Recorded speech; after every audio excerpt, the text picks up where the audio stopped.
Hello. I don't know what to fucking say for this, but we're doing something different. I don't know if I'll put music on. We're doing a raw read. A raw read is basically me just reading, no cuts, no edits. I'm lazy, and also I'm gonna do this for the Scars of Corruption, which is the sequel, and I will be critical of this because I don't care for the first or the original, and I don't care for any Jeff the Killer stuff because I can, and I can have an opinion. So let us begin. I'm going to still read it normally. I'm going to actually try because the last few days when I've been doing creepypasta readings, I can't speak. And I don't know why. But, you know. The day Jeffrey Woods and his family arrived at their new home, the sky was overcast and the weather was muggy. The gray skies seemed to punctuate his mood. Jeff was not thrilled to be here. Their new home was beautiful, though, a true example of his father's newfound success. But still, it wasn't the home he'd known. A week after they'd settled in, Jeff and Lou woke up early. The sky was a crisp and gorgeous blue, and although the Louisiana heat, we're in Louisiana now, was playing its usual cruel tricks, the brothers decided that a morning bike ride to explore the area would be just the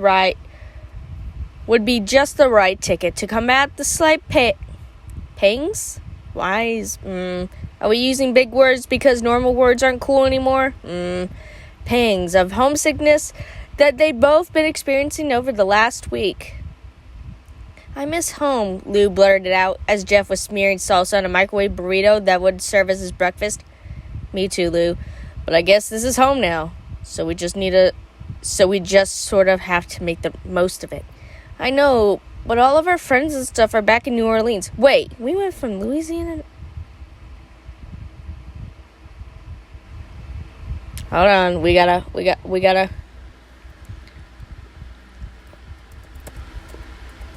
I'm gonna look.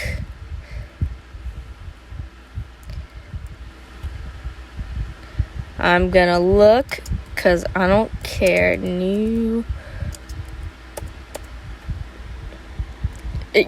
me it's like a 30-minute drive. It's 2 hours. That's not that bad. But, yeah. It's not that bad, but also, I don't know what year you're trying to set it up as. So, yeah. Remember that building we'd always sneak up on? I bet you this is why you're not allowed back in New Orleans. You're sneaking in the buildings. Where am I? Remember that building we'd always sneak up on top and watch the city lights come on? I missed that, Lou responded, sounding down.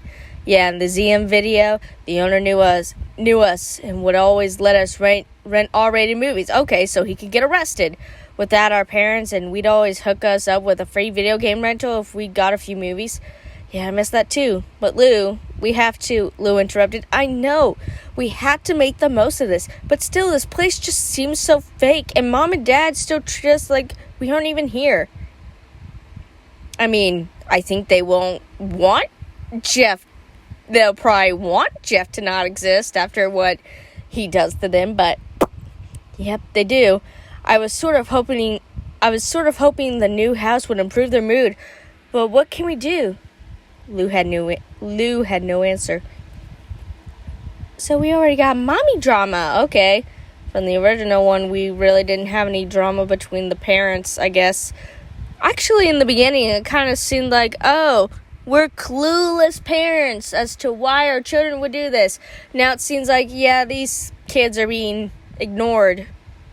Which is odd, kind of, because at the beginning of this, or at the beginning of the original, they kind of were like, let's introduce us to the neighbors, and Jeff was kind of just like, I'm in my mood.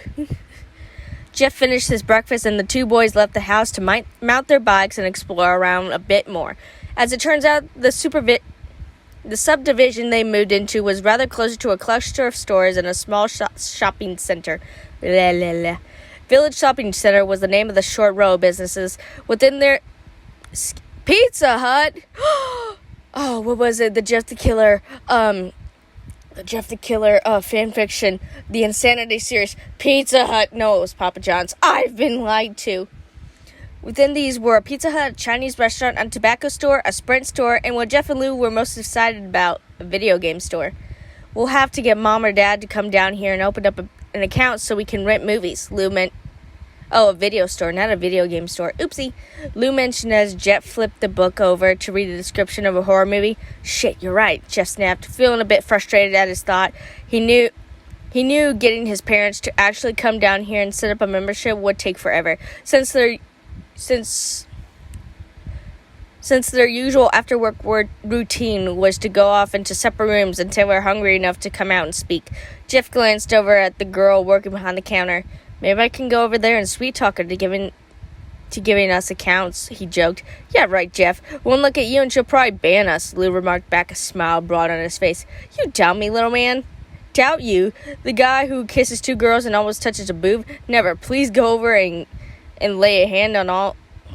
Please go on over and lay on all your charm. Whatever, I totally could have banged that girl, but her parents came home, and last time you told me that story, you said her parents were out of town and her sister came home. Okay, so Jeff is a playboy. Okay, thank you for playing into the fan fictions. Love it. Jeff became flustered, and while in the process of trying to make another comeback, the girl behind the register removed all doubt by speaking to the boys herself.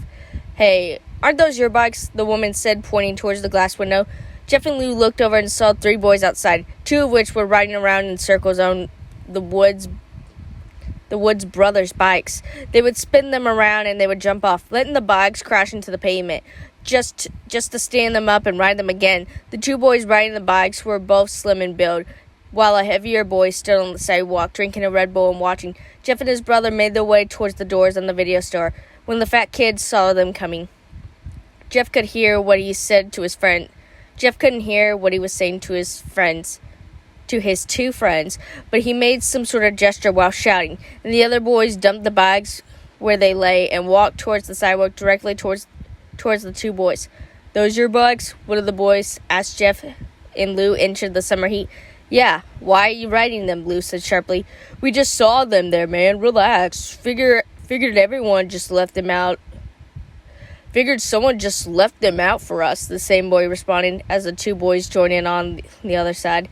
Jeff, determined to make a good start, tried to change the course of this confrontation. Well, they're ours. We just moved here about a week ago. We lived on Fairmount Avenue, a few blocks from here.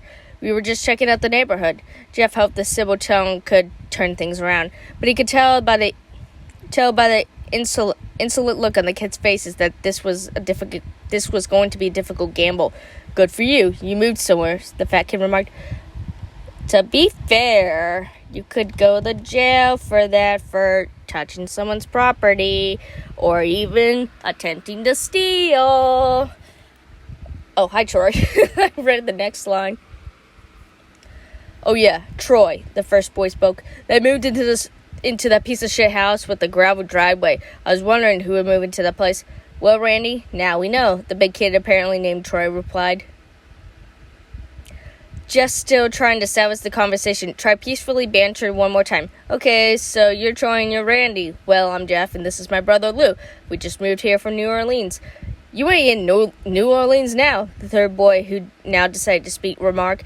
Yeah, and who the fuck said you could call us by our names? That's common courtesy, but okay. Randy asked, that insulted, privileged smile never leaving his face. Just smiled and responded to Randy. Well, I guess I could have called you a fucking asshole, but I figured I would give you the benefit of the doubt. In the moment, a flare of rage replaced that smirk that had rested on Randy's face throughout the entire exchange. The other two boys, Troy and still no third member of the band, seemed to be momentarily struck silent. It's Keith. Yeah, it's Keith. Perhaps they weren't used to being stood up. Oh, I'm sorry. Was that language too adult for you? Jeff asked. And you, quiet boy, we know this is New Orleans, Jeff stated to the slim kid that had reminded him of his geographical locations. Because if this was New Orleans, you three would have already gotten your asses kicked for touching someone else's shit. The slim kid looked back and forth to his friends. However, Randy, clearly the leader, seemed to know what to say. Keith, you're gonna let this little bitch talk to you like that? Thank you, Keith. See, I remember everyone's names. Doesn't Keith die? There, you gotta watch for the quiet ones.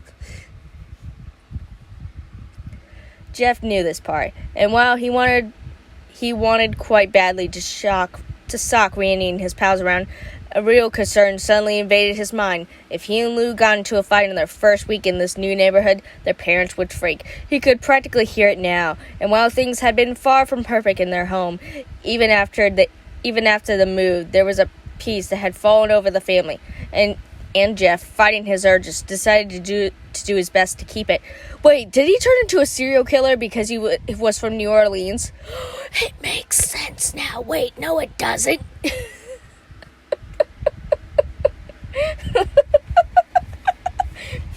I'm from New Orleans, bitch. That means I'm a serial killer. Wait, where are most serial killers from? Not here? Okay. Jeff looked over the three, very well-dressed, very privileged-looking suburban kids before them, and dismissed them. You guys are boring. Come on, Lou. Let them continue their play dates without us. Lou laughed at that and followed behind the brother towards the bikes. However, Randy and his little gang of would-be toughs would have none of that. They moved to block Jeff and his brother once again. Where you going, pussy? You pussy, you big fat pussy. Randy asked, shoving Jeff. Jeff could tell the shove had no real contradiction. Randy was trying to figure him out, seeing where his buttons were. He'd push harder eventually, but Jeff swallowed the slowly burning anger within him once more. Lou took a bit more exception to the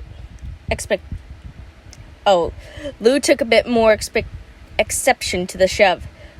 We're going to your mom's house. Me and your brother saved up a couple $2 for doing chores, and we hear she doesn't charge much. Ah, boom, roasted. That was actually a good roast. Thank you, Lou. As the words left Lou's mouth, Randy appeared to only register a small portion of it. Randy Hayden. Why are you giving him a full name now? Like, what the hell? If this was, like, at the beginning, I guess, but there's no reason for his name to be used here. Because I kind of skimmed it, and his mother says their name. So why are you giving his full name now? Whatever. Excuse me. Randy Hayden had grown up in Mandeville. Why are we giving him a background? What does this matter? All we care about is Jeff and that Randy, Keith, and Troy are little shits. Randy Hayden had grown in Mandeville. His father was a partner at a local firm that made a lot of money. Something else that Jeff would soon come to learn. Okay, now we're getting foreshadow, okay. Randy and his friends, while the same age as Jeff, what are their ages, had grown up in very different circumstances. They were used to being listened to, and they were used to being feared. In fact, Randy, the target of insult, just stood there. It was actually Troy, the fat kid, who stepped forward. Fist balled, eyes squinted in anger. Who you talking to? Troy shouted. I took a wild swing at Lou. Oh no, what are you gonna do? Hit me, fat boy? You gonna fucking hit me, you little fat piece of shit? I don't even know. I'm remembering South Park. This is what it reminds me of. It's like some stupid fight and backstory from a South Park episode. Like insulting, like regular TV shows. Lou, who was both in better shape and had better sparred with Jeff a time or two during his time spent boxing, now he's a boxer, was able to avoid a punch, but just barely. Had that been all, it may have been once again ended there. Troy was clearly taken by surprise at Lou's speed, and actually didn't attempt another punch. However, these were bullies, kids that ran in a pack for a reason. The skinny one, Keith, stepped around and threw a punch that connected with the left side of Lou's face. Jeff had seen enough. He'd been shocked at how quickly this evolved his blows, even though he'd expected it from almost the start. When he'd first met Randy and his friends, he had been curious. Oh my god, like, it's already starting, I'm sorry. From there, he discovered an annoyance with them, and slowly that annoyance had evolved into anger. However, upon seeing Lou punched, seeing the small trickle of blood form on his brother's lower lip, upon seeing the smug look of satisfaction on Keith's face, that anger that Jeff felt suddenly exposed into a rage that he'd never felt before in his life. Jeff Jeff Woods, you could have... Okay, why are we not calling Jeffrey Woods? Why are we using the nickname? Who cares? Jeff Woods did not hesitate. He stepped forward, his feet automatically falling into the correct stance that he learned from the boxing classes his father once enrolled him into, and delivered a powerful right hand to Keith's face. The skinny boy had no time to register shock or pain. The punch caught him by surprise, and his knees buckled. Keith went down to the ground in a heap of confusion and dawning fear. Why can't you say that like he had a powerful punch? Why do we gotta be boxers? I don't know. Randy, the so-called leader here, was almost too shocked to move. He had quite a lot of experience starting fights, but no real time logged in losing them. He never felt control of a situation slip. He was used to being in charge, so now seeing one of his friends go down quickly and easily left him in a state of shock that he had no idea how to address. Troy, on the other hand, seemed to have a plan. Throw another punch. He moved towards Jeff, deceptively faster than his weight would allow him to seem, and he threw two equal fast punches. Jeff, however, had no problem stepping aside both attempts. Troy, seeming lost for actions, actually dropped his arms, as if to say, gee, what do I do now? Do it again. I don't know. Jeff had the answer. He moved in, throwing 3 hooks to Troy's stomach. The hefty kid's eyes went as wide as pie pans. A fitting analogy, Jeff thought. He staggered back, clutching his throbbing stomach. Jeff wasted no time and stepped in once more, catching a sharp punch to the big kid's jaw, causing Troy to promptly fall onto his ass. Jeff was reminded of King Hippo from the Punch-Out game he used to play. He couldn't help but smile. Jeff now turned his focus on Randy. He advanced on the boy, feeling something new forming inside of him.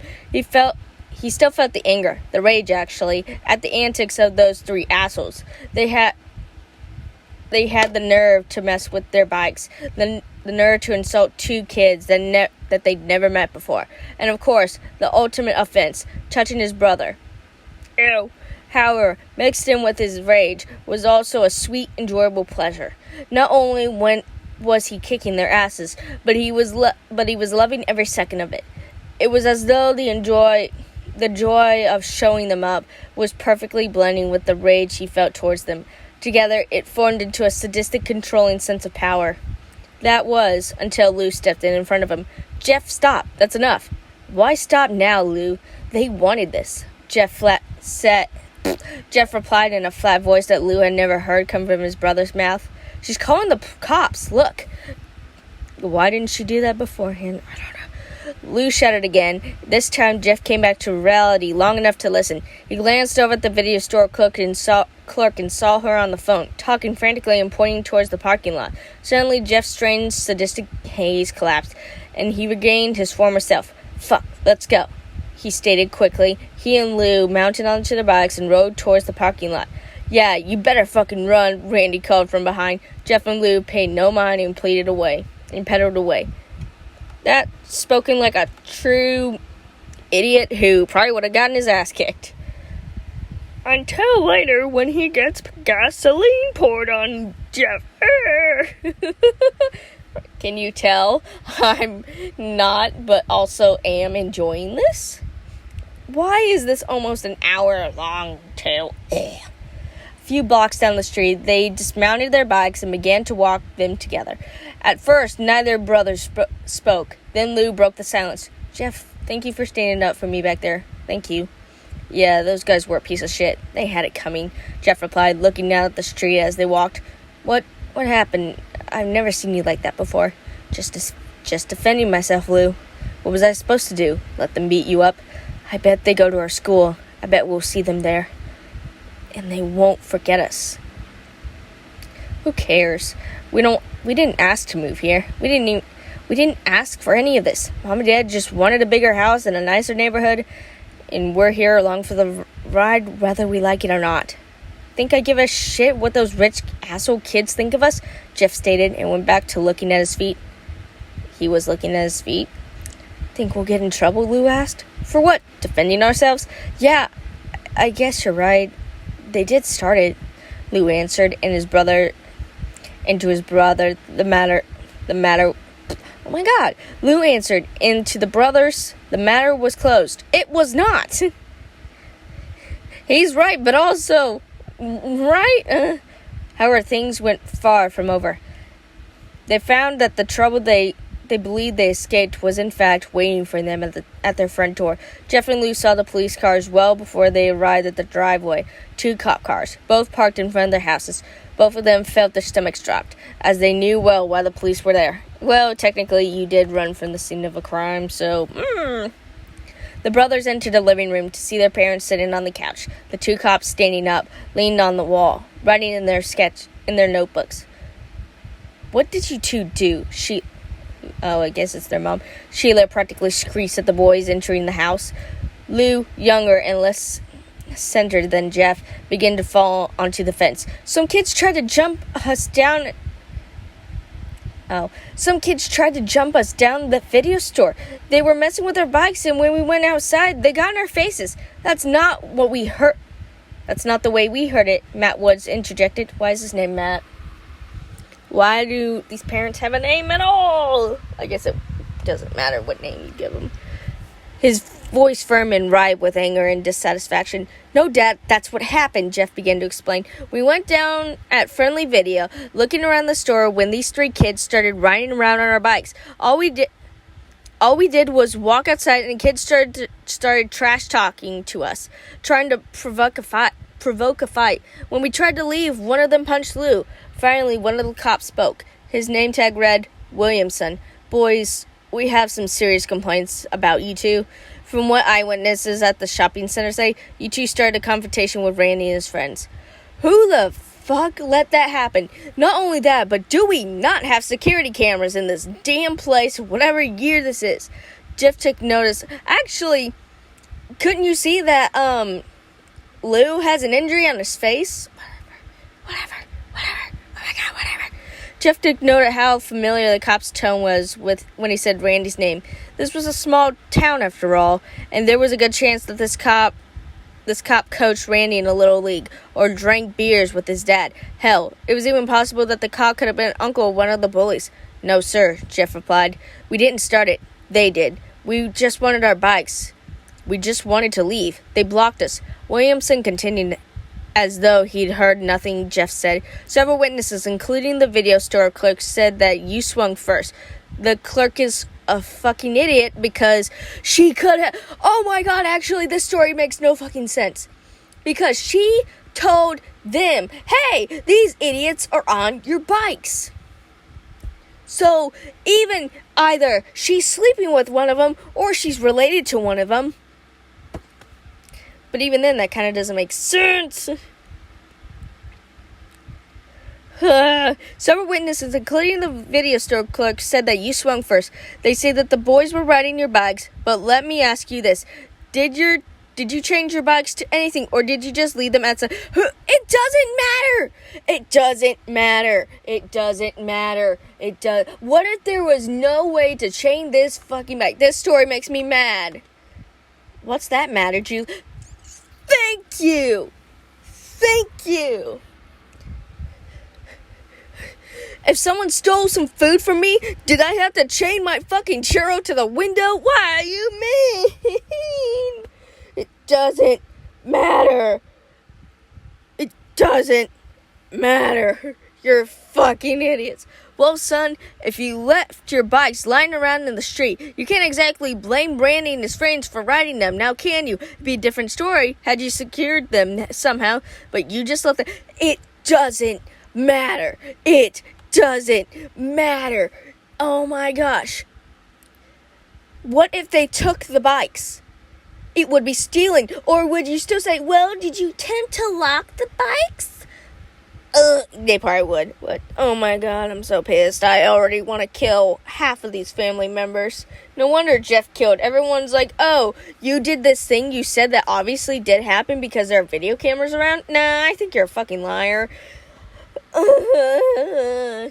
Mom, Dad, we're not You're not buying this crap, are you? You know me and Lou don't start fights whenever we ever.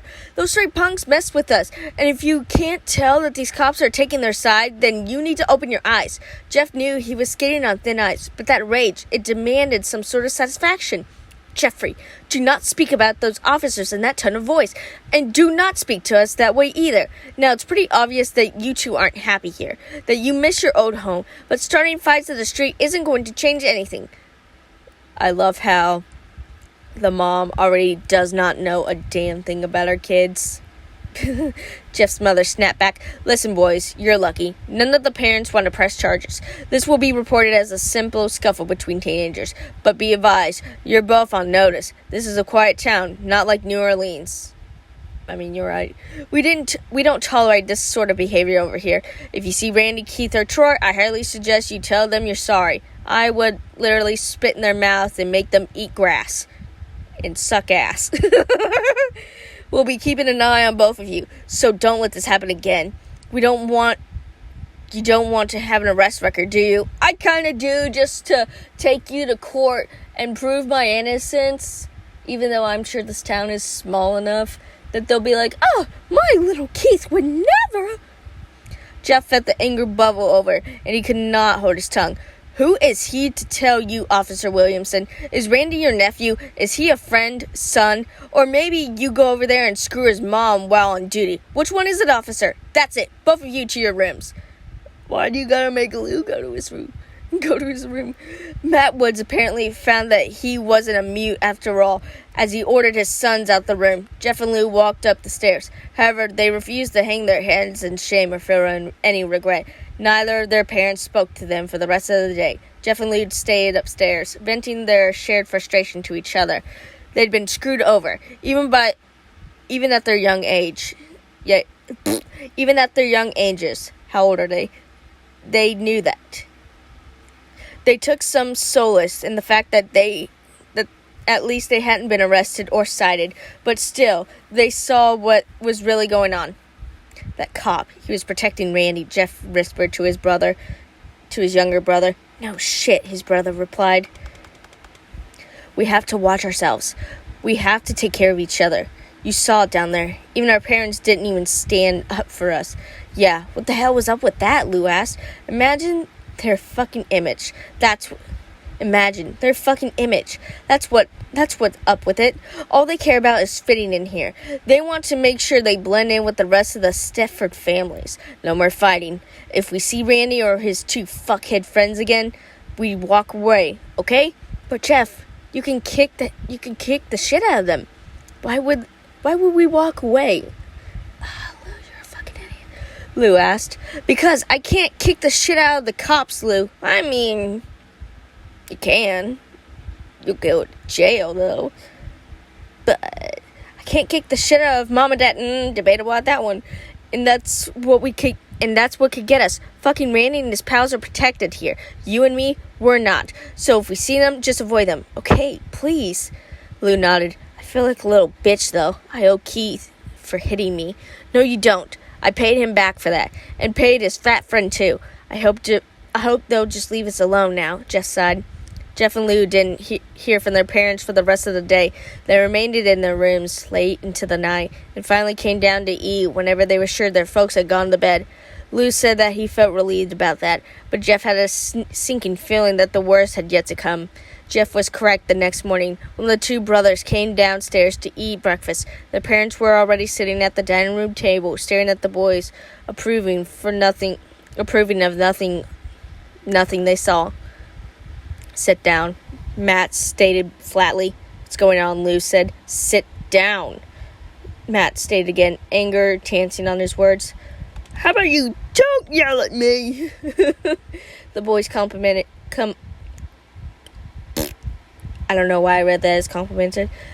without further question. Matt Woods began to diatribe. God damn it, just use began or use, described or said blankly. Whatever that was yesterday, beating up some kids for touching your bikes, mouthing off at the police, disrespecting both me and your mother, that stops today. How about if I told you that one of them punched your youngest son, and I ain't no bitch, and I punched back. We didn't beat anyone up for touching our bikes, Jeff blurted. Shut up, Jeff. This is a one-way conversation. Now see your way out of it.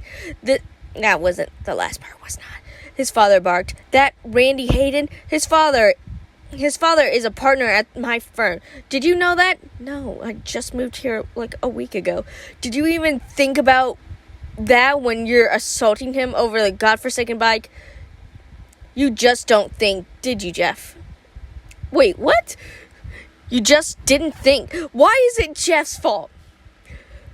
I want to kill this entire city. Jeff was right to kill. Jeff for president. He has his rights. What is this? How could I have known that? Matt continued. Well, I spent the entire morning talking to his father on the phone. His dad is willing to let it go. But shit, son, I have to deal with that at work now. Do you have any idea how much damage this could have done to me, to our family? To be fair, I don't think any of them know what the sons look like. Don't ask me. Jeff felt the rage coming back and fought with it all of his might to keep it satisfied. Instead, he once more tried to appeal to the two adults' parental side. Mom, look at Lou's face. They split his lip. Can't you see? It's still swollen. Lou turned his face to better showcase the injury. My God, Jeff. So some kid was playing a little rough with your brother. Is this any reason to fight them? Yeah, it's called assault. I wanted to make some friends with the other families in the neighborhood, but thanks to you, I just don't know. No sooner could Jeff or his brother construct a proper defense than their father began speaking again. So your mother and I have talked this through. Since there are only a couple of weeks of summer vacation left, we've decided that Lou could spend the rest of the season at Aunt Macy's place. We've already spoken to her, and she's willing to let him come out there and stay. Finally, I won't be assaulted by these awful fucking people. Actually, that makes no sense. Why your kids get in trouble once, the most you can do is try and take stuff away. Whatever. Unless they don't have anything around. No PlayStation, no Wii, no Xbox, no Game Boy Color. What is this world come to? I don't even know what I'm talking about. I'm just trying to talk so that way I don't have to, deal with this shit. I don't even know how far I am in this. I wanted to do that on purpose. I'm not putting a thing out there either. Both Jeff and Lou were floored by this decision. Both boys began to protest at the same time, but they saw the look on their parents' faces. The decision was made. The decision? Why can't you just read? Why can't you both just go then? Jeff asked, a last-ditch effort to at least get away from his parents. Marcy doesn't want both of you there. She says you two are too rambunctious, and frankly, we agree, Sheila answered. Wow! So not only does Marcy, I keep saying Macy, Marcy not want both kids there, but neither do the parents. Wow! It's almost like this world was made to function them wrong. I don't even know. And so it was. Lou was shuffled off to the aunt's place in Alberta Spring, Louisiana, a place even smaller and duller than Manville, if one can believe that. Jeff watched his brother leave and then walked back to his room. He felt that rage. However, it began to feel almost pleasant to him. He couldn't explain it. He was furious at the turn of events. His parents had turned their backs on their own children. However, through it all, actually, this is how parents get put in the nursing homes instead of being raised by or helped by their children, However, through it all, these new feelings he was experiencing weren't all terrible. His anger, for example, he could almost taste it. It felt like thick, sweet syrup stirring around in him. Ew. Of course, he knew the extra ingredient that would complete the flavor, that satisfying joy he felt when he had Randy and his friends on the rope that day prior. That mixed perfectly with his anger to create some intoxicating product that Jeff almost craved now. He fell asleep lying on the bed, thinking about that syrup, that thick, viscous, that seemed to work its way into the very fabric of his soul. He wanted it. Yet he knew it was destructive and that nothing good could come from sampling it again. Several days passed and tensions were high between Jeff and his parents. Without Lou around, there was nothing for him to do except sit in his room and play video games. You have video games. I blame my anger on the video games. Super Mario is deadly. I'm gonna shut up. That's stupid. He went outside, but didn't venture far from his home. He knew if Randy and his goons showed up again, it would most likely result in another fight. For a few days, that worked well, and Jeff believed he could get through this. However, his mother changed all of that on an early Saturday morning. Jeff was awoken suddenly by a sharp sunlight striking his face. He'd heard his mother humming, something that she rarely did. Even in a half-sleeping state, he knew that humming was forced. She was going to wake him up, and figured that adding sunlight would get things there even faster. When she noticed Jeff's eyes cracking open, she centered over to his bed and began speaking in a tone that simply oozed false jubilation. Couldn't you say forced happiness? Dang it. Jubilation? Well, why can't you say those big words? Because I'm stupid. At first, Jeff had refused. Could his mother be serious? Did she really expect him to go over and make friends with Randy? He was still in bed when his mother stopped her incessant humming long enough to tell him to get up and get dressed. Once he learned why, he told her no. No way in hell. However, his mother was a shrewd manipulator, and she'd know exactly what to do to get the job done. She promised Jeff that if he could do this for her, she promised Jeff that if he did this for her, went over and made it work with Randy, that Lou could come home the next day. She sandbagged Jeff right into the corner with that one. He had no choice but to agree. Wouldn't he be like, "Oh, hi, this is Randy. Oh my gosh, this is my son Jeff. I'm only being nice to you to get my brother back." I'd be like, "Okay, your mom's a psycho bitch. Now get out of my neighborhood." A short time later, Jeff and his family were pulling into Randy's driveway.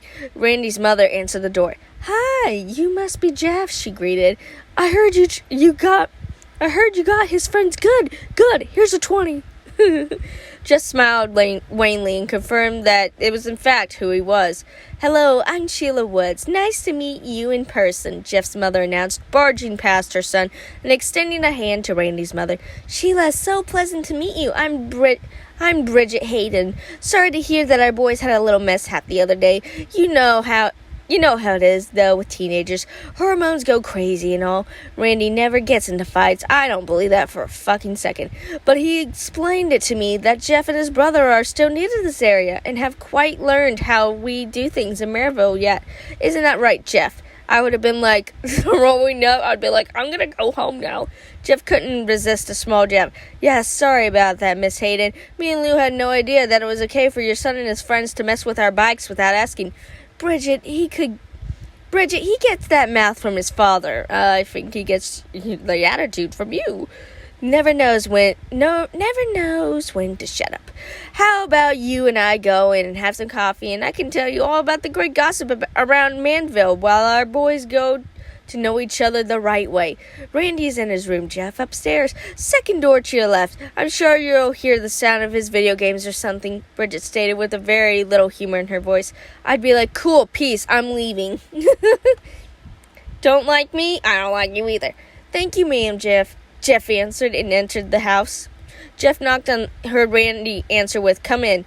"Hey, so I guess you heard. Our parents want us to hang out, get to know each other," Jeff stated with a little convincing. "Yeah, that's my mama, right? She doesn't like drama. Honestly, I think she worries too much. I mean, I'm cool if you're cool." How odd.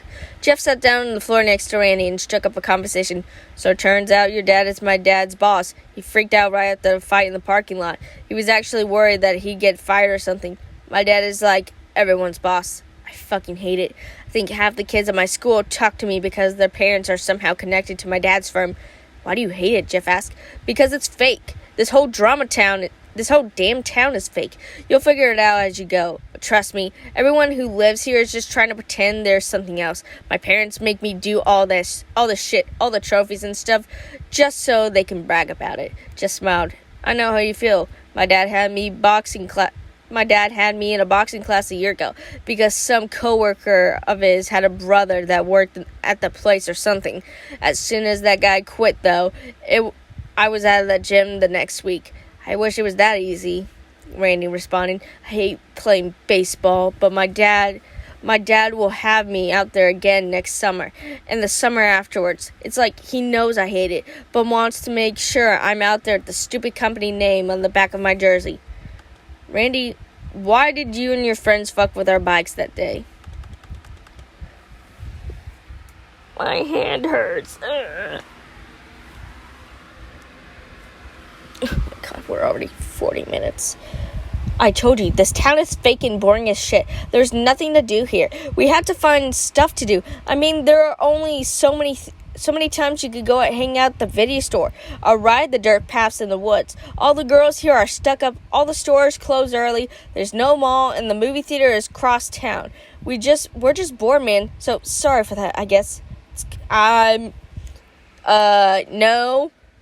I'm not apologizing because literally you should know better. Oh my god. It's cool, Jeff replied. I guess I'm sorry for two.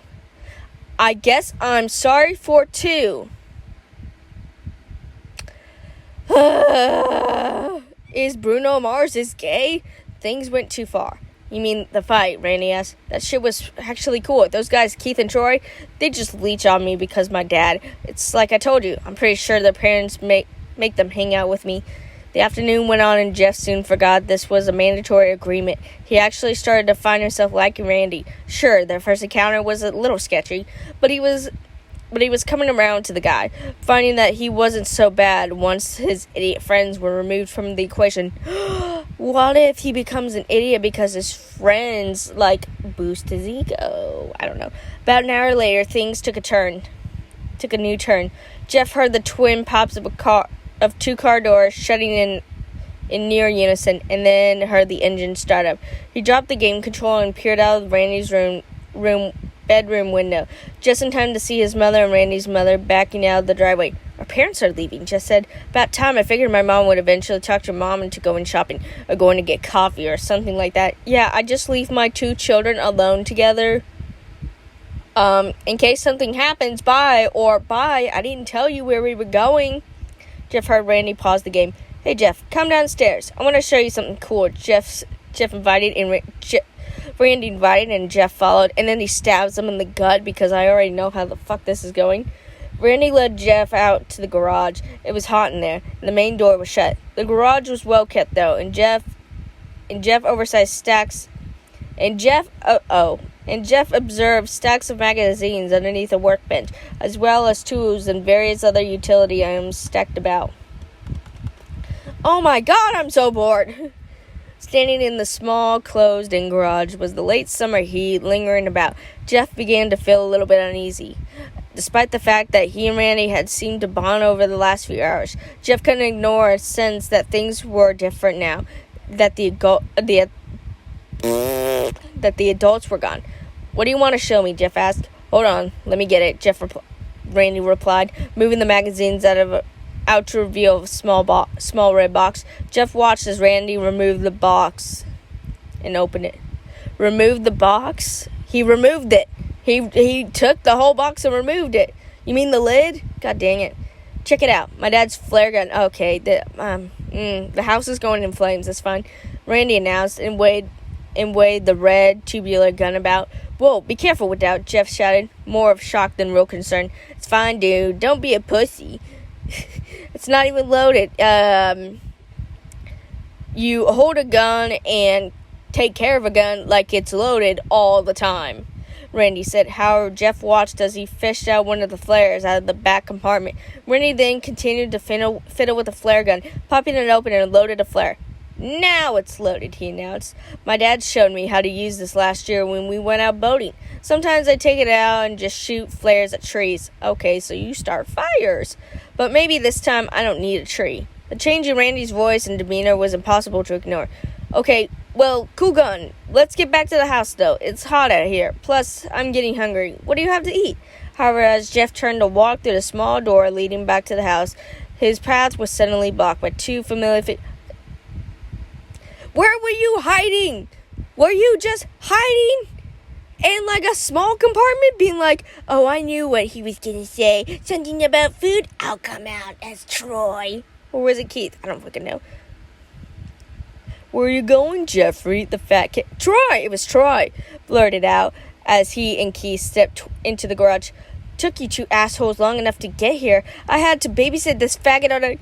You said the F word. Well, I said the F word. Oh, no. To be fair, it's a story. And I'm going to read it the way it was. Randy shouted. A wicked joy was present in his words. Sorry, Randy, but Keith here had to mow his front yard before his parents would let him come out, Troy said, a sheepish tone in his voice. It's cool. We're here now, Keith said. What the fuck is going on? Jeff asked, staring at Randy. He noticed that Randy still had the flare gun in his hand. I'll tell you what's going on, Jeff. You owe Keith and Troy an apology for what you did. You sucker punched them and then ran away. You didn't even have the balls to fight them fair. I did. So now you're going to pay for what you owe me. I'm not going to fight you, okay? I'm done with all that shit, Jeff replied as he glanced about the room for an exit. You're right about that. You're not going to fight. You're going to stand there and let my boys get their licks in. Ew. Then I get mine. And when I'm done, you get the fuck out of my house. I'll tell my mom that you got sick and walked home, and after that, if you see us again, you better walk the other way. That was the plan the first time, you dick.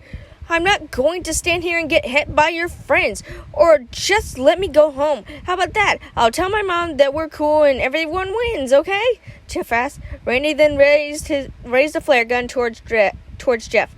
No, you stay, pussy. You stay and take your licks. Stop saying that! My hand hurts now. Ugh.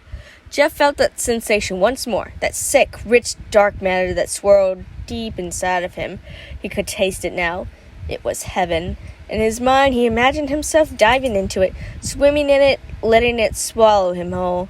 He looked around, and the sensation only grew. He saw Randy standing there holding the flare gun. It was limp in his hands, though, and the hammer was not cocked back.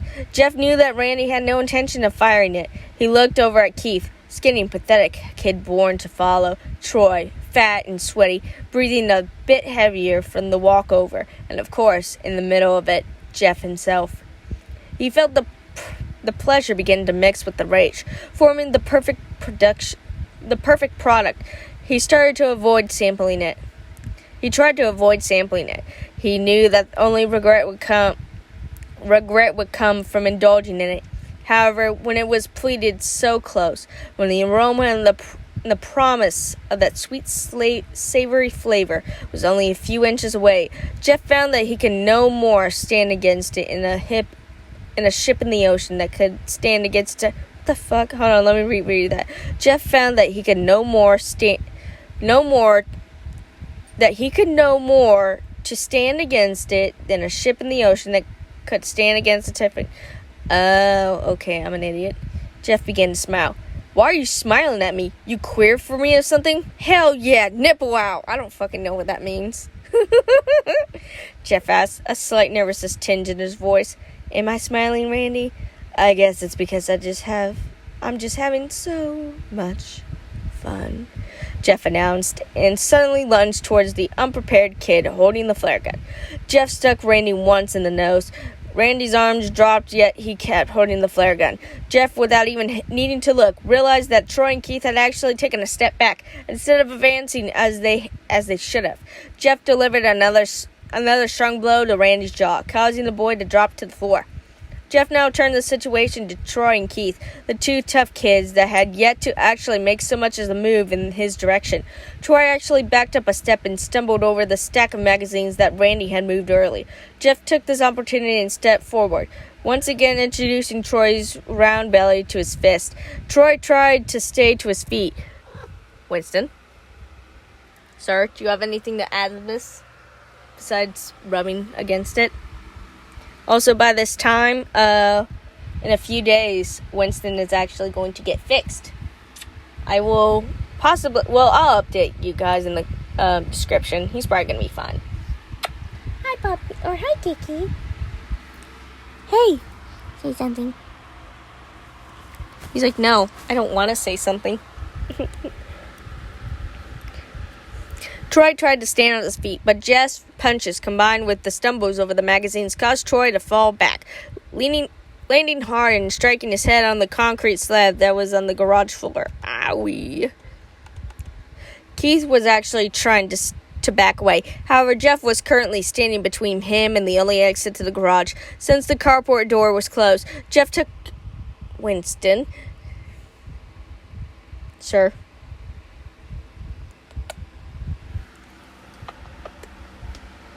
See, he says, Mom, pet me. Mommy, pet me. Jeff took 2 quick steps towards the skinny kid and felt the most intense jab as seeing Keith stagger backward, knocking his back to the wall. That perfect blend of pleasure, control, and rage had come together. Jeff felt as though he was floating above the world. Somewhere in his mind, he knew there would be hell to pay for this, but at the exact moment in time, he could care less. He didn't care about Lou, he didn't care about being arrested, and he didn't care if his dad got fired. All he cared about in that fraction of time was hurting Keith. Keith tried to make a run for it, hoping to squeeze through the small gap between Jeff and the door. However, Jeff clipped him a hard right hand to his face, causing Keith to stagger back again. Jeff could see that his knees were buckling and took full advantage. He moved in, pinning Keith to the wall, and began to deliver blow after blow to the skinny kid's stomach. Keith's eyes became large as saucers. Once satisfied, Jeff stepped back and watched in demonically as Keith slid down the wall, gasping for air. Randy got back to his feet, but seemed to have no idea what to do. What? We don't know, Randy. We good? Or do you and your friends need more? Jeff mocked. No more. We're cool. How about you assholes? Jeff asked. It was Randy's idea, Keith said weakly. Yeah, man, we didn't even want to, Troy agreed. The debate may have continued, but the sound of returning tires broke the tension. Oh shit, my mom's back, Randy shouted, his voice cracking in a humorous way. It seemed that the previous tough guy had all but shrunk back to a scared child. So we'll just say that we were all hanging out, Keith replied. No, the fucking flare gun. If she finds out that I messed with it, I'm screwed. So put it back, Jeff suggested. That sensation of rage was fading again, that he felt control. Yeah, grab the magazine, please, Randy begged. Jeff felt that he rather liked that tone, that begging, whimpering dog mentality. Jeff was paying no attention to Randy, and he was down to the floor, calmly gathering the magazines. He didn't really care if Randy got in trouble or not. However, if his mom returned and found trouble, he felt that Lou may not be able to return home as promised. Everything else happened in a flash, both literally and figuratively. Randy, now in a panic over the trouble he'd be in if he was caught playing with the flare gun, had begun to sweat. As if his hands frantically clawed over the gun, his thumbs pushed the hammer back unintentionally. He didn't even notice that the gun was cocked. He was turning it over in his hands, trying to quickly disarm it. He then heard the sound of the keys in the front door. He knew that he only had a few seconds to hide it. Everything else happened in slow motion. The gun slipped from Randy's sweaty hands as he attempted to rotate it once more. He knew it. Are you going to tell me that the reason why Jeff looks the way he does is by a flare? I mean, I don't know about flare burns. I'm not going to say otherwise, but are you saying that? Really? Please tell me more.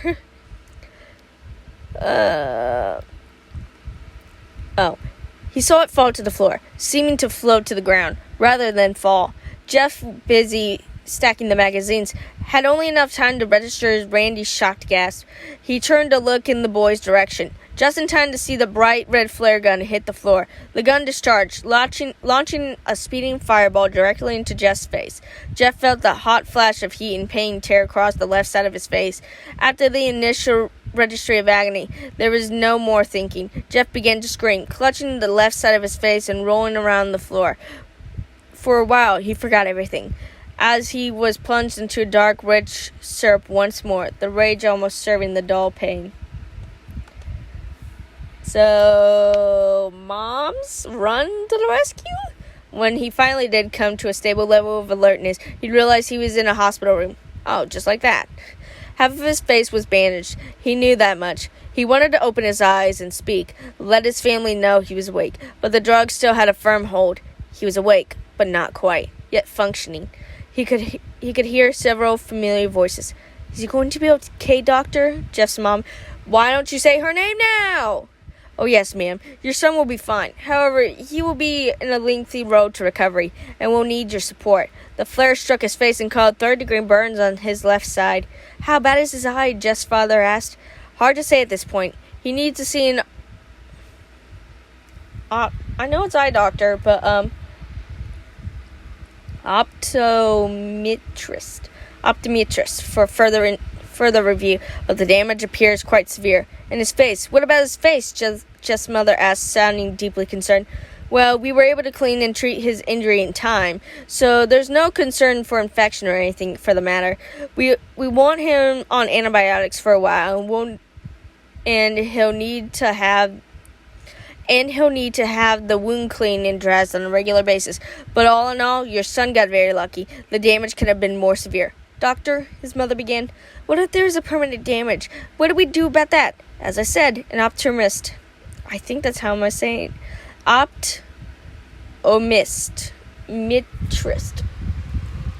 Optometrist will have to examine his eye. Shirley Woods. Oh, Sheila. Shirley. I keep saying Shirley. Sheila Woods interrupted the doctor, sounding more agitated than before. You're not listening. Not the eye. His face. What do we do to correct his face? She demanded. Facial reconstruction surgery. Yes, well, ma'am, we have treated his face, like I said. There shouldn't be a risk of infection for long as you... She cut him off again. Not the infection, his appearance. What can we do for that? Miss Woods, that's hardly a concern at this point. Once he is healed and back on his feet, you can possibly explore plastic surgery to repair some of the damage. But honestly, right now, we can't waste concern on what he looks. What is important is that your son is healthy. He can expect to be back home in a few days, maybe sooner. Jeff's dad spoke again. Okay, thank you, doctor. Can we have some time alone, please? My wife and I need to speak. Certainly, the doctor said. Lou, why don't you go down to the hospital cafeteria and get yourself a snack, Matt Woods suggested. But I want to be here in case Jeff wakes up, Lou replied. Lou, they told us that Jeff is heavily medicated. They don't expect him to wake up any time tonight. So... just go, and if he does come around, we'll have you paged, Matt replied. Jeff heard the door open and close as Lou expected. His parents both let out a long, shaky sigh, but Jeff was starting to believe it was not a sigh of relief, but one of stress. We're going to have to homeschool him from now on, Matt. That's just what I'm going to be. That's just what it's going to be. We're going to have to keep him home. He heard his mother rant. Her voice sounded frantic. What? I mean, he probably won't be able to start school right on time, but I doubt he'll miss a whole year, his father responded, trying to maintain a calmer voice. I'm not talking about that, Matt. I'm worried about him missing a week or... I'm not worried about him missing a week or two of school. I mean, his face, Matt. You heard what the doctor said. His face is going to be disfigured. Surely? No, Sheila argued back. We don't even know what the full extent of the damage is yet, Sheila. It could be minor. It could possibly heal. And you heard what he said. Plastic surgery could be optimal in time. In time? What about time? A year? 2 years? What about in the meantime? People are going to see him, and they're going to talk. Is that what you want? He's going to be a pariah? How about this? Be seen as a freak. There you go. Be a pariah. You think anyone is going to want to have them around their kids? I mean, yeah, because he was attacked and assaulted, and from how he was before, he probably will stay in his room. honestly. Jeff was hearing all this, just letting it soak in slowly. As his mind absorbed the words, he felt the rage return. Sick, rich, dark, that syrup was raw, primal emotion. He wanted to scream at his mother, to tell her to shut up, that he was the one lying here. His face burned, blind in one eye, all thanks to her forcing him to go to Randy's house. He wanted to ask her why she left him, why she went to go to shopping or get her nails done or whatever it was she did. He wanted to know why'd she leave him alone with a kid just days before it tried to jump him and his brother. He wanted to know how she could care about his appearance than the fact that he was lying in the hospital. However, there was still so much more that he wanted to know as well. He wanted to know how much his mother hated him, how much more she saw in him now as, how did she put it, a pariah. He wanted to continue to swim that thick pool of dark hatred that would start to form from the rage and anger. That was a new one now. Before it was anger, and now it was anger mixed with pleasure. But now it was just anger mixed with hatred. And while he continued to long to be free of it, while he most certainly preferred the false sense of love and concern that he believed he'd heard from her before, he also wanted to test it out a bit more. He began to wonder how well would this new recipe blend with pleasure. How would it feel? Matt Woods began to speak again. I just can't believe he shot himself in the face with a flare gun. I always thought Jeff was more responsible than that. How the fuck would you... How did Randy pull this one off? Okay, everyone's an idiot. Confirmed. Jeff, everyone deserves to die here. Good night.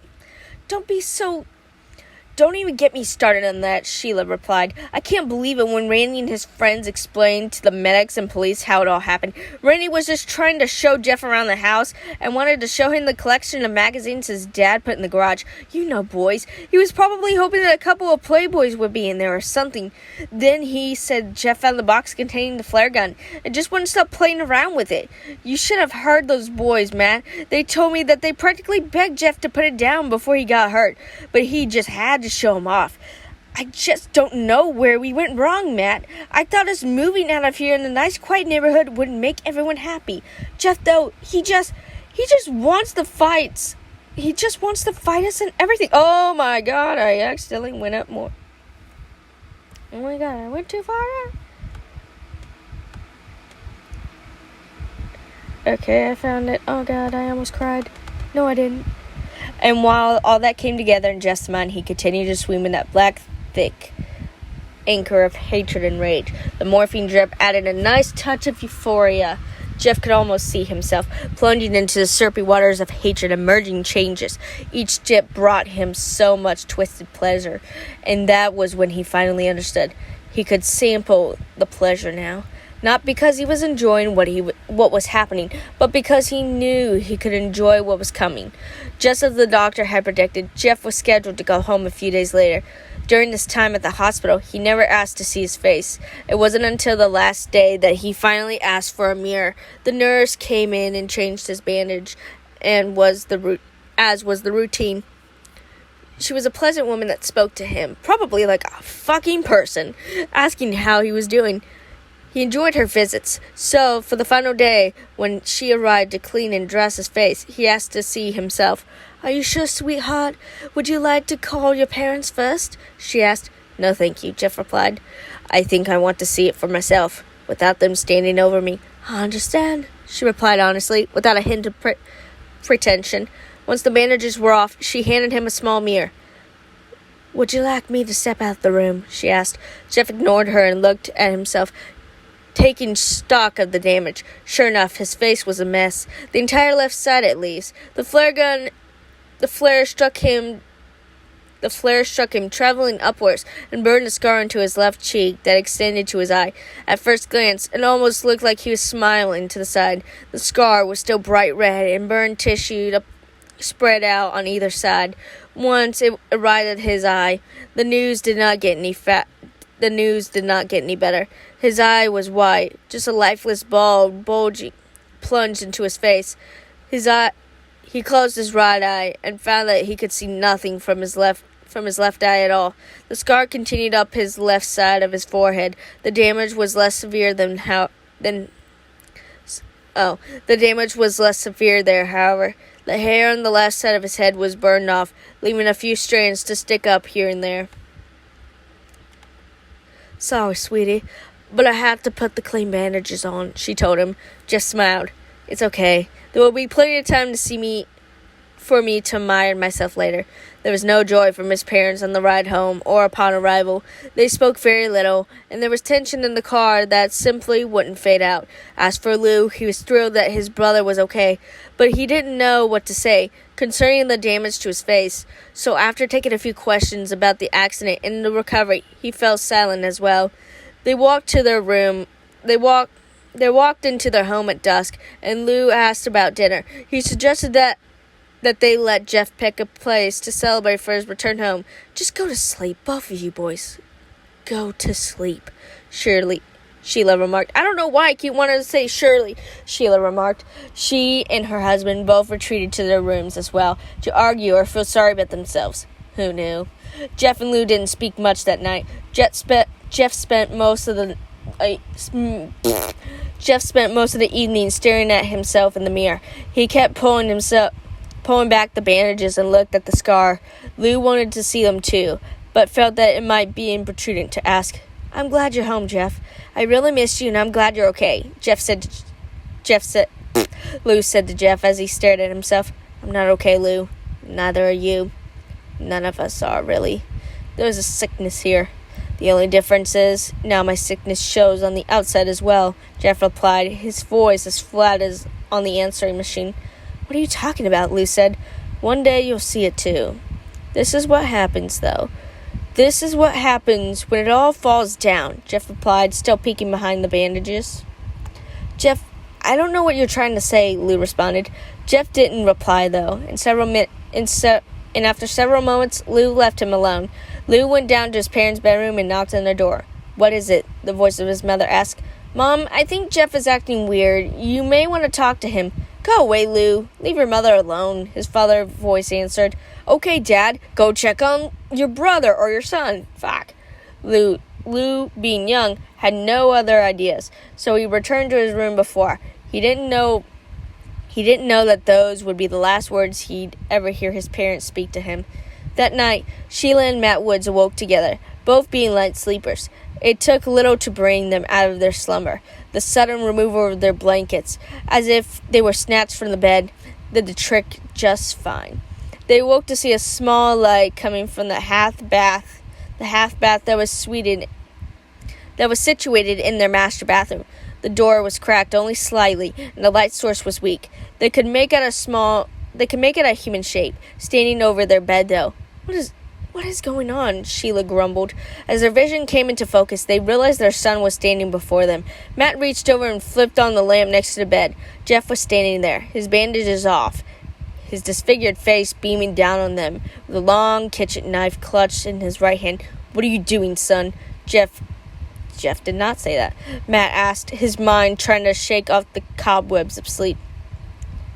That is the first time I'd ever heard cobwebs of sleep. Huh. That one actually kind of makes sense in this sense, I guess. Huh, odd, weird. "He's got a knife," Sheila screamed, grabbing her husband's arm. Matt kept his composure, though. "Sheila, it's probably the painkillers.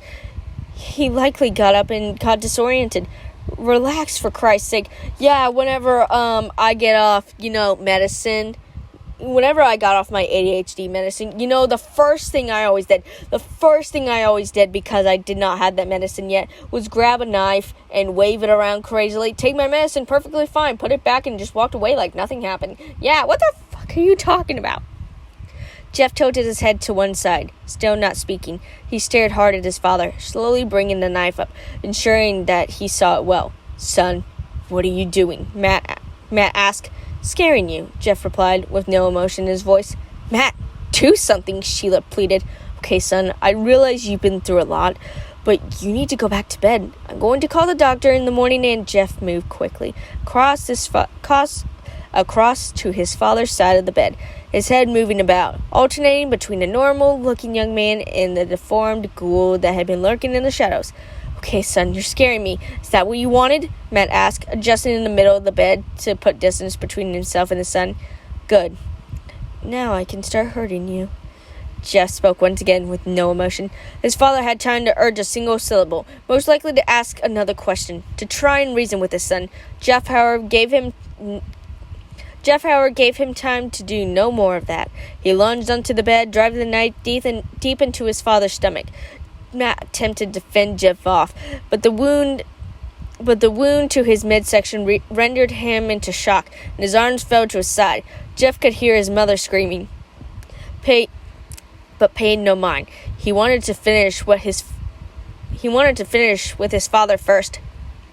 Removing the knife, Jeff stabbed down into his stomach 3 more times, quickly. His father gasped and coughed up blood. His body jerked and twitched. At times, the knife found its mark. After the 3rd time, Matt Wood lay still. Sheila had backed up against the headboard of the bed. She wanted to climb down, make a run for it, but she balled herself up between the headboard and the end table. In the frantic state of terror and confusion, she couldn't figure out how to do something as simple as dismount a bed. "Jeff, why are you doing this to us?" "I don't know, maybe because you're a fucking idiot," she asked feebly. "Randy started it. You must have known that, but you ignored it. Lou had a busted lip. You must have seen that, but you ignored it. I was shot in the face with a flare gun, but you believed Randy. Why? So you could fit in?" Jeff asked in a low, almost grumbling voice. "No, baby, I believe you. It was just your father's job, and we're new here, and oh God, Jeff, please," his mother begged. "Tell me about homeschool, Mom. Tell me all about how you didn't want to send me out to the public because of my face. Tell me how none of the other kids want to be my friend, and how none of their parents will want to be yours. Tell me about that, Mom. Tell me how nice it's going to be, you homeschooling me. Jeff, please, I was just stressed. I was worried about you, that's all. Please, I love you." "Mom, I think you should take your own advice. You know what you told Lou when you got home tonight. He wanted to do something nice to welcome me home. And do you remember what you told us instead?" Jeff asked, as he now crawled over, cornering his mother on the bed. "What did I say?" she asked, the question coming out barely a whisper. "Go to sleep." Jeff snarled and drove his knife into his mother's chest. He stabbed her over and over again. As he did, he finally found the perfect recipe that heavily blended that rage, hatred, and pleasure all mixed into one perfect formula. And for a while, Jeff became lost in it all. Jeff opened his brother's bedroom door, not surprising to find his brother asleep. He had dozed off with headphones in, so he slept through all the shouting. How convenient. That was fine with Jeff. It was easier that Lou had not hear all of that. Jeff sat down in his brother's bed and nudged him slightly. It took a moment, but Lou finally opened his eyes and looked up. Jeff removed his earphones for him. "You're free now, Lou," he spoke softly. "Jeff, what are you talking about?" Jeff mumbled, still half asleep. "You'll see in the morning. I just wanted to let you know that I love you. You've been my best friend. Remember that, okay? Thanks, I love you too. Now, let me go back to sleep," Lou replied, already dozing off again. Jeff smiled and stood up. As he left the room, he looked back at his sleeping brother one last time before he vanished into the night. Okay, so kind of realizing this, you ignored the part where he burned off his eyelids to see himself smile forever, and also carved a smile into a face, which I thought they were going for because half of it was a smile. Hold on, actually, because the picture on the website shows him with because one of it's like a stitched smile on the one, and then the other one he has like a weird up nose. So I don't know what's going on there. But in this other one, it clearly is like he's got a giant smile. Even in this picture, like the one, it has him with all white eyes, but the other one has him with green eyes. I mean, whatever, you can make him whatever you want. So I do like how he's blind in one eye and kind of has the, what is it called? There's an actual term for it where you have a scar that kind of looks like a smile. The Joker has it. And there are actual like multiple people who are injured and like they like on their face, and it makes them look like they have a scar. So I do like how he's burned like halfly on his face. Like whatever, that's fine. But and I don't care like how one of the boys was killed, but the point of it was that the reason why he has leather like white skin is because he was burnt all over by gasoline and bleach. No, just bleach. He was burnt with bleach and alcohol. And so that was that. And like the party is not a thing anymore. Like I don't care that they're all fighting somewhere else. Okay, so I do like how they were fighting outside of a video game place. But I think everyone is kind of afraid of Randy's dad. So that's why he knows he can get away with it. But even then, like, not only is now a kid hurt from this, which we still don't know how old him and Lou are, because it's hinted at Lou is the youngest. Yeah. Are you sure? Are you positive? He's like, no, Mom, pet me, please. So I don't know why. Okay, we got a location. It's Louisiana. So that's fine. That's fun. And they have an aunt who hates them just as much. And I get, in the beginning, like, when you're not mentally sane, sometimes people do things and just kill whoever. Because at the other one, it was kind of hinted that he might have killed his brother. And I like that open-ended. But I do like how he does leave his brother to kind of be like, oh, you were my true friend. Like, you've been with me. I know your pain. But now you probably left him to be with that aunt that treated him probably like shit as well. And, yeah. But the story is, you probably heard it through it all. I have issues with this story for multiple reasons. Like, it's a reboot. But if you're going to make it a reboot, either have it be more, like, besides lengthwise, just to be like, oh, I'm going to put a big word here, or I'm going to add something that does not matter in, like, the slightest. But if you explore more than that, and I guess that's why there's a sequel, but explore more to the fact that there's obviously something on here. And I think the birthday party has been, like, pushed to everyone's mind, that the birthday party, you gotta, like, have the birthday party. And that could have been fine. Like, hey, like, Randy's mom, like, have it be like, oh, Randy made it be, like, false hope, and they're playing, like, pirates or whatever, and he keeps hitting Jeff, and then it slowly becomes, like, a big bludgeon, like, to where, like, none of the adults are watching them, and so he just starts, like, beating the shit out of Jeff, and Jeff has to fight back, and, like, Keith and Troy, like, start holding him back. See, that could have worked, and I don't know why that wasn't working, because I think the birthday party is, like, the huge thing. And the flare gun, I don't know if flare gun burns, and I don't know how badly a lot of them do, because I'm sure, like, you'll get, like, third-degree burns, like, 100%, but I don't know how badly one can do to make you, like, have a smile, like, a partial smile. I bet you they can make you go blind. Like, I would not doubt that. And they never do explain, like, what the dad, Matt, does. And same with Sheila, that I always called Charlotte for some reason. Why do you cry? But yeah, the story is meh. It's like, it's given more as to why, but here's the things I would have taken out. The thing about boxing, like, kids can fight. Doesn't matter. It's just, if you know how to do it, you know how to do it. And, like, because I guess it doesn't matter if you kill one of the boys or not. It didn't matter because it didn't protrude anything in the first story either, because it was never brought up. But I would have still kept the birthday party scene.